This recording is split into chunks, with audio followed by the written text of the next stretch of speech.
Buenos días amigos, les habla su amigo Rafael Gómez Zaragoza, abogado penalista en México. En esta ocasión abordaremos los temas que se tienen que hacer en sede ministerial.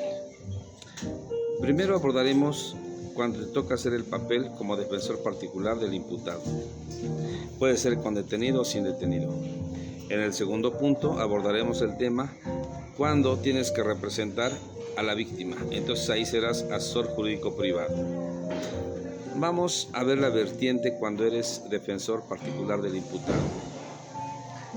Si es con detenido, obviamente como todos los abogados podrán juzgar en esta ocasión, tienes que verificar el 146, fracción segunda, fracción primera, si se cumple o no se cumple, ver el 140, el 149, bla, bla, bla. Sin embargo, lo primero que tienes que detectar como abogado, tienes que ver si es un delito grave o no grave, si es de prisión preventiva oficiosa o justificada. Tomando en cuenta ello, tienes que ver que tu cliente que te diga, ¿sabe qué? No se preocupe, yo sé que cometí o que no lo cometí, y vamos a instancia judicial en la primera audiencia, en la audiencia inicial. Tú sabes que te lo vas a poder llevar por el tipo de delito. No es que ganes el debate en lo que es control de detención o formulación de imputación o vinculación a proceso, sino por el tipo de delito no se van a dictar medidas cautelares de prisión preventiva oficiosa, incluso ni justificada. Pero cuando no es el caso, tú tienes que ver ante sede ministerial, ya sea con responsable de agencia, con los MPs, que también tienen derecho de obtener algo, están trabajando, que no debería ser, pero bueno, aquí lo que tienes que ver, ¿sabe qué, cliente? Por el tipo de delito que se le atribuye, podemos obtener libertad en sede ministerial. Entonces hay que buscar acuerdo reparatorio, ¿sí?, con el representante legal de la persona afectada, de la víctima directa o indirecta. Tienes que ver con el jefe de conciliadores. El chiste es obtener en sede ministerial una libertad, ¿no? Por el lado contrario, bueno, antes de entrar a la parte de la víctima, sigamos con esto. Es un delito grave, ¿okay?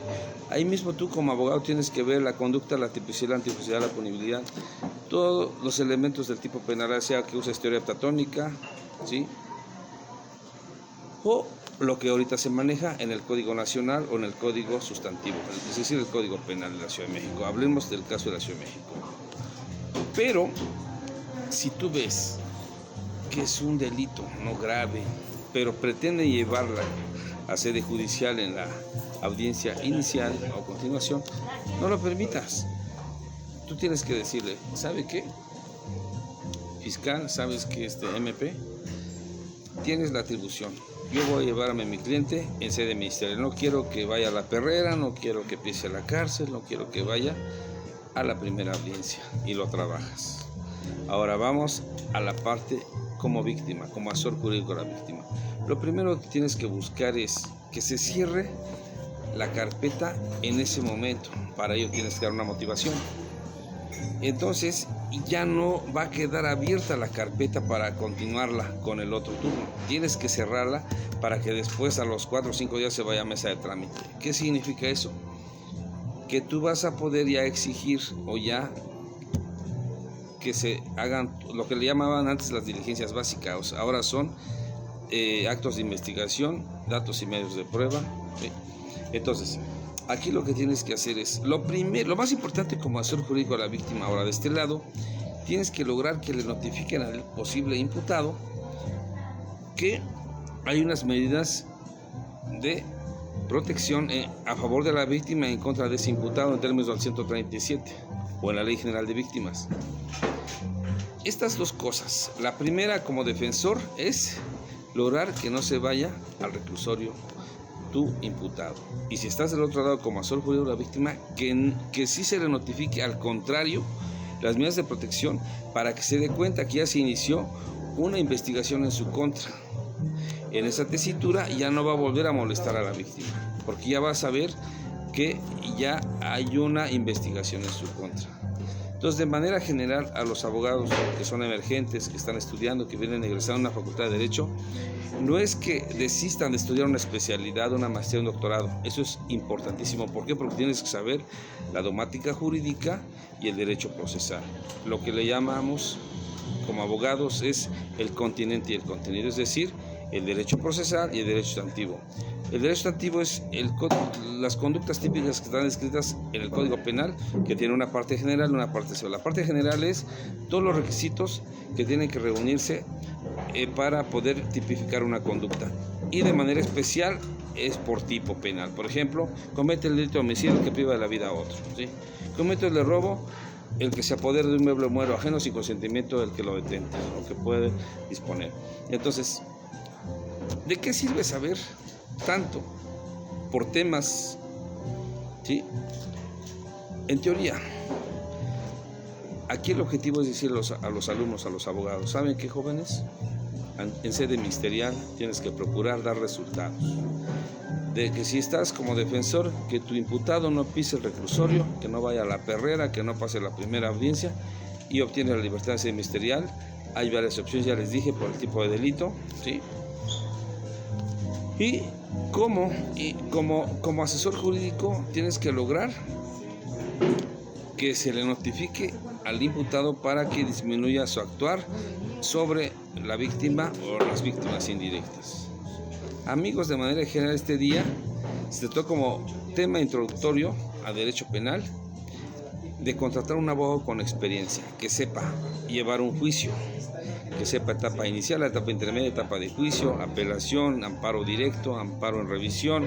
Incluso ya agotado el sistema mexicano, nos vamos a la Comisión Interamericana de Derechos Humanos en Washington, que actualmente yo llevo varias quejas, y pasado ello nos vamos a la Corte Interamericana de Derechos Humanos en San José de Costa Rica. Sin embargo, a un alumno, a un cliente, lo que quiere es resultados, soluciones prácticas en sede ministerial, ya sea como imputados para que su familiar no pise el reclusorio oriente, o como víctimas, que sí se proteja, que no lo vuelvan a molestar, y para eso tenemos la notificación al imputado de las medidas de protección en términos del 116, pero también tenemos unas medidas cautelares con control judicial. Por ejemplo, si es víctima mujer, pues nos vamos al Instituto de las Mujeres de las que existen en la Ciudad de México o en el Estado de México, o de la entidad que se trate. Amigos, de manera general, yo quiero decirles que tenemos muchos temas, mucha teoría. Podemos decir sobre seguimiento del 27, podemos decir un juicio, te sé las técnicas de litigación, ¿sí? Te sé cómo sentar bases, pero aquí el problema es estar en sede ministerial calientito, en el momento que te contratan como defensor, como asesor jurídico. Tienes que saber, en primer lugar, la representación social en su vertiente como Ministerio Público o como PDI, aunque eso no es incorrecto a lo mejor, pero pues hay que darles una motivación para que te trabajen. No importa el sistema, no importa si hubo reforma, que si los jueces populares, que si los anteriores, no importa. Tú como abogado, como licenciado en Derecho, maestro, doctor, tienes que procurar el beneficio de tu cliente. Decirle, ¿sabe qué? Mis honorarios son tantos, pero también te voy a dar resultados, te voy a dar garantías en donde tú puedas sentirte protegido, ya sea como víctima directa o indirecta, o como imputado o familiar de los imputados. De manera general, vamos a seguir subiendo cápsulas informativas, cápsulas reales de la práctica forense. Reciban todos un cordial saludo, tengan una excelente tarde. Les habló su amigo Rafael Gómez Zaragoza, abogado penalista en México. Y el que se sienta con derecho a debatir un tema conmigo, con mucho gusto, este es mi teléfono, 55 40 15 10 25. Estoy a sus órdenes, tanto para clientes como para abogados que crean saber mucho, conocemos del tema de derecho sustantivo, es decir, la dogmática jurídica penal, como en la práctica forense, ¿sí? Tanto en el viejo sistema como en el nuevo sistema. Hemos logrado amparos directos, amparos en revisión, que hay requisitos específicos, que muchos no lo saben, ¿sí? Yo empecé, gracias a Dios, como amparista, y los veo como luego sufren a nivel terreno, a nivel juicio, a nivel investigación, y las peores violaciones procesales se cometen por parte del Ministerio Público, que es el máximo de los derechos humanos, es a nivel de etapa de investigación informal y luego en la complementaria, que es la formalizada después de la imputación. Reciban todos un cordial saludo. Buena tarde. Rafael Gómez Zaragoza, a sus órdenes.